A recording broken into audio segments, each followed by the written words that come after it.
So I'm currently coming to the last month of my year abroad. I'm currently in America. I'm in Missouri, going to Washington University at St. Louis. And it's been such a fun, cute, cool experience. Last semester I was at the University of Michigan. It's been so fun.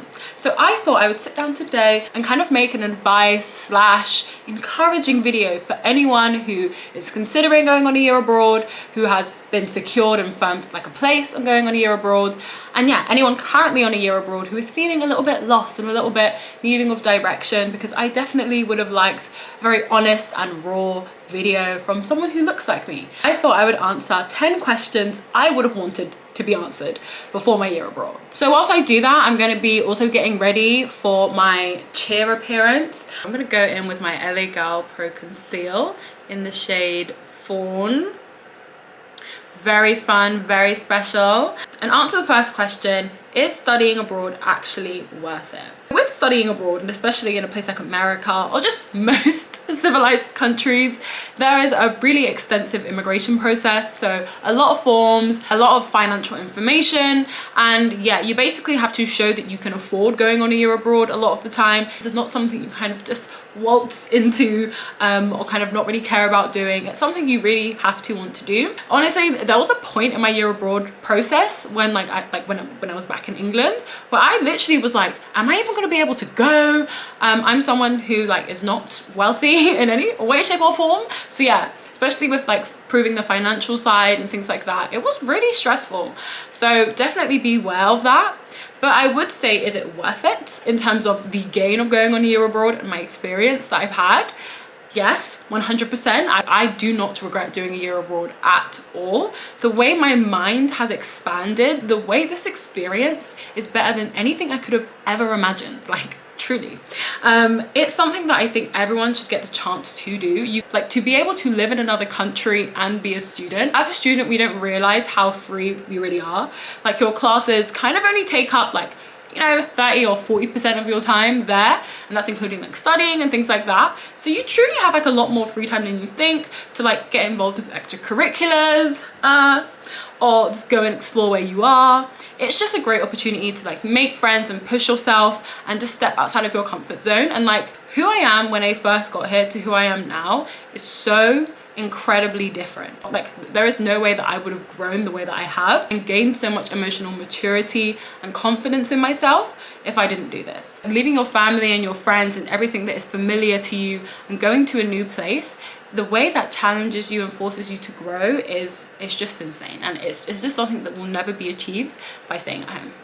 The second question, is American university harder than UK university? So I'm going to talk about this from the perspective of law school, but also what I've seen from my undergraduate friends as well.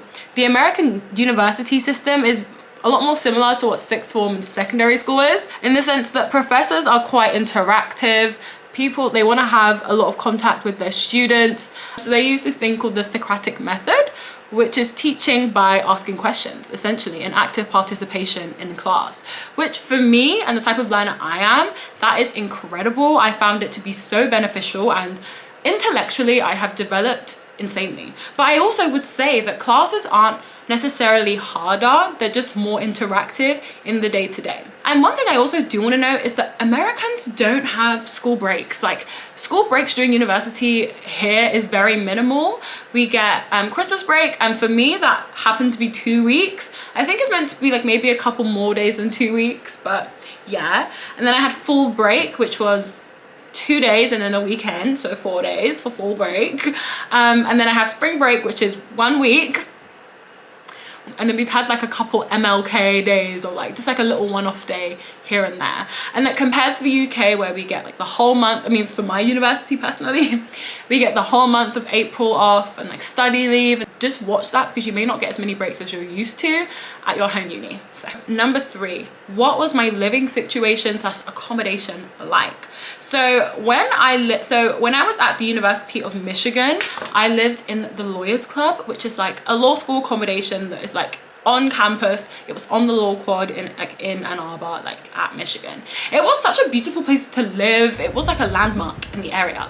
I saw people get married all the time, so that was pretty crazy. But I would say it was very expensive to live on campus. It was also a catered accommodation, so that was factored into the price.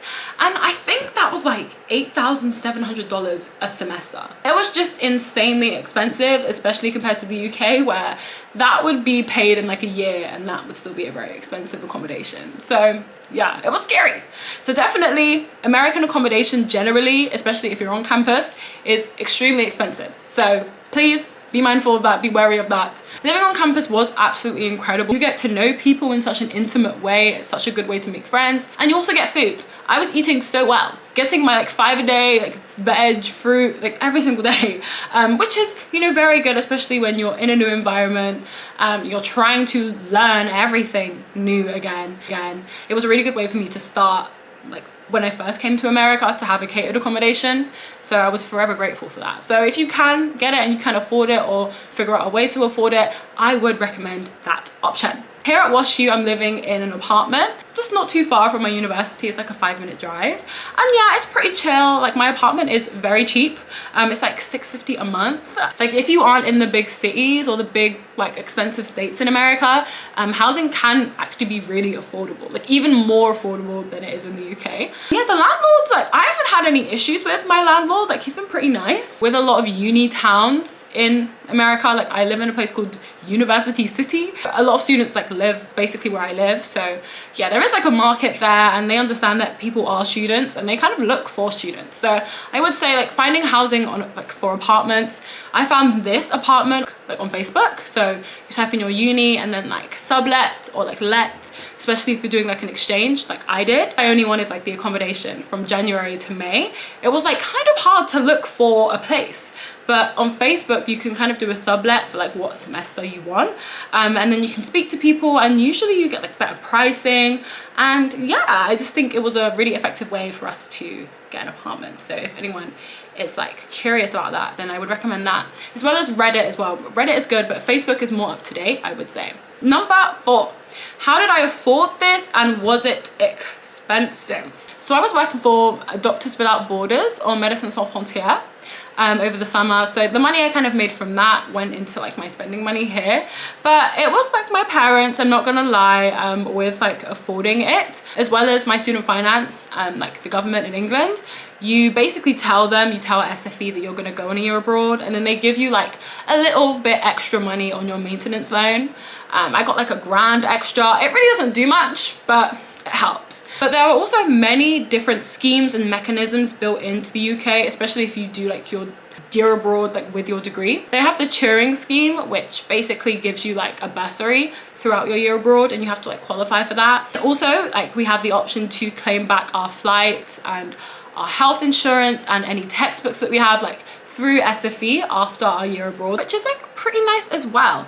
So there are a few things that do make it affordable. I wouldn't say it is a big barrier for people who are low income to go on a year abroad, because if your maintenance loan is already quite high, I have a friend who has a maintenance loan of 12 grand and like that over a year to go to America is ample if you like live off campus and just like live your life as if you were in England. I think it works out about the same in terms of living costs. Obviously there are like, you know, fees you have to pay with your visa, which can be a couple hundred, I'm not gonna lie, as well as like your health insurance that can be really expensive, but you can claim those back, but you do have to pay it up front. Definitely like speak to your parents about this. Like this is something that is a family decision for sure. Number 5.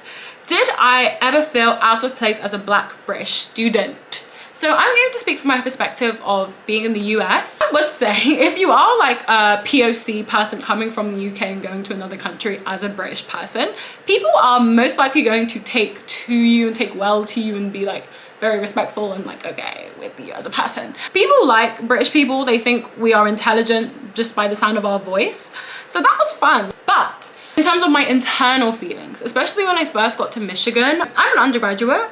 I'm technically like a junior for like the American age group, but law school in America is postgraduate. So everyone is about like 23 or up. And I got to Michigan when I was 20. So like not only was I not able to go out to drink or party or do anything fun, I also was just like actually a lot younger than a lot of these people. I definitely felt like, could I relate to them? You start to realize the really subtle cultural differences that exist between the UK and the US, especially in terms of like the food that they have, even the TV shows they watch, like things that they relate to like growing up, especially what high schools people went to. You really get to realize this is their home country, and like you can feel that. For me, that was so much more an internal battle rather than like external. Finding ways to relate to people was definitely something I really had to consciously do. And that leads into number 6 actually.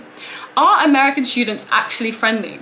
I would say they are so incredibly friendly. Imagine the TV shows that you watch. Americans are very similar to that. So yeah, very friendly, very talkative, very extroverted. Definitely like Americans on the scale of extroversion, they all just sit a bit further up than the rest of the world. But honestly, I just think most places are more extroverted than the UK, to be fair. So anywhere you go, people will be more chatty and talkative, just generally. Definitely embrace that. Like speak to people that you would never usually speak to. Like yeah, just really broaden your horizons.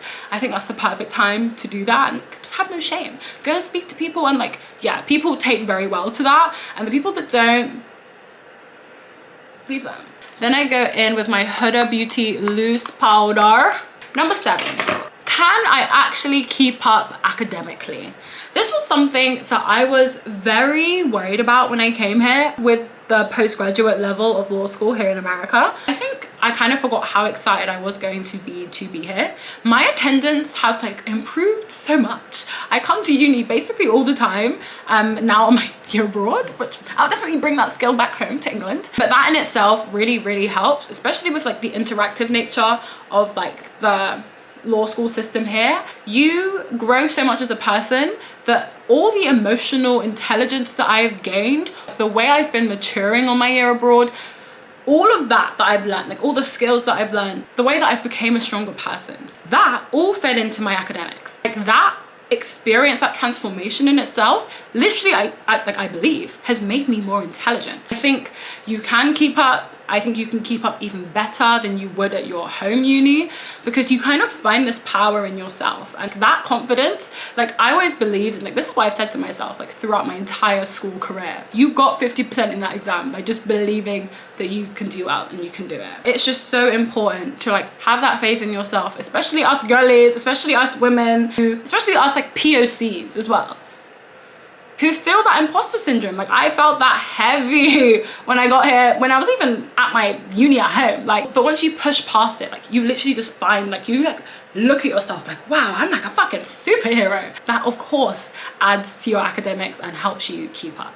Number 8, did studying abroad help with career stuff? Yes, I would say, even though the current market right now, we are truly heading towards a recession, making yourself stand out in applications is what you should be doing, I would say, and a year abroad is a great way to do that. For me, I got to try out like career things that I never would have been able to do in the UK. So when I was at Michigan, I was involved in an expungement fair, and I was also a consumer advocate for a predatory energy company that exists in Detroit. And here at WashU, I took a state level lobbying class. So literally earlier on this week, I went to the state capitol in Missouri, and I got to speak to a bunch of representatives and senators, both Democrats and Republicans. My team or my group in my class are currently advocating to get the asset limit for the ABD community, or the aged, blind and disabled community, removed for Medicaid, so they can have access to that healthcare that is very much needed. Experiences like that I just would have never gotten at my home uni in the UK. I definitely would say going on a year abroad, just by having another year to explore new opportunities and new experiences, is always going to help with your career, and it's always just going to help with your inner growth and just help you in like figuring out what you want to do as well. Number 9.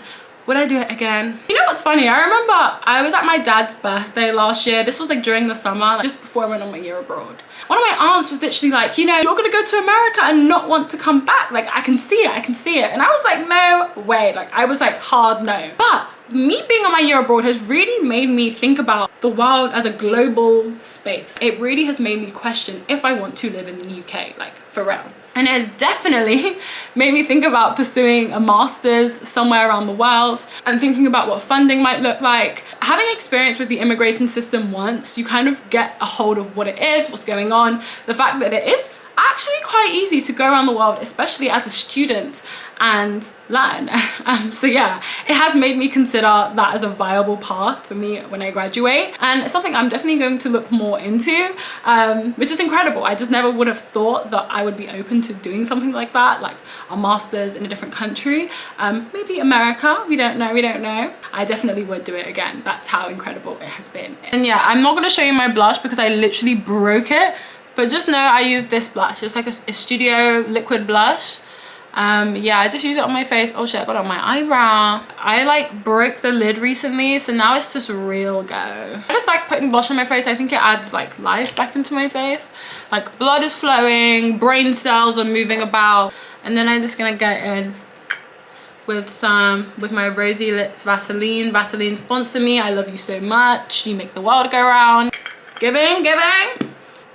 And then I go in with the Pout Bomb. It's a Revolution lip gloss in the shade Kiss Nude. Okay, so the final question: what would I tell someone who is flying out next week? Pack early, don't stress yourself out and leave everything packed, and don't pack everything to the last moment. You want your body to be in a happy space, to be able to say goodbye to your loved ones in a timely manner, in a way that feels good to you, that feels like, you know, you aren't leaving any loose strings. You want to just go and have no expectations. Literally, do not put pressure on yourself to be a certain way, to act a certain way, to have achieved whatever by a certain deadline. Your time abroad is going to be fantastic. It's going to be something that you can't even fathom, you can't even imagine with your mind, okay? And just surrender yourself to that unknown. You will have so much fun. Be proud of yourself every single day. Appreciate where you are, like, all the time. Allow yourself to grow and expand and be open to that. Just know that it's going to be an experience that you'll think about for the rest of your life, and take pictures. I went from a space of having my friends, of like knowing where I'm going out to, knowing this, and like, you know, and then kind of going to start afresh was really difficult. Learning to put yourself out there and like trust that you will develop friendships that are deep and enduring. Because I think for me, when I first got to my year abroad, it was really hard to like have kind of shallow friendships, I would say. So like friendships that weren't as deep and complex and intimate as my friends at home were, just because I've known them for so long and we've had that opportunity. And that only occurs by seeing someone over and over again, by taking the time to speak to someone over and over again and like get to know them and whatever. And that process can be awkward, it can be uncomfortable from time to time, but just trust that that intimacy will be built, and you will have people around you that you can trust and lean on in no time, and you'll be really surprised and happy, and you'll look back at little you at the start of your year abroad and you will give her a hug. You will mentally want to give her a hug and tell her that it's all gonna be okay. Or him, or they, okay? That is all I got today. Let me show you my outfit, my OOTD for the tea. Hey guys. Is it giving? Is it giving? Well, I literally need to pack my bag. I feel like, so I'm gonna go do work after this chair thing. This better keep me warm though, I'm not joking. Oh, I don't think it will.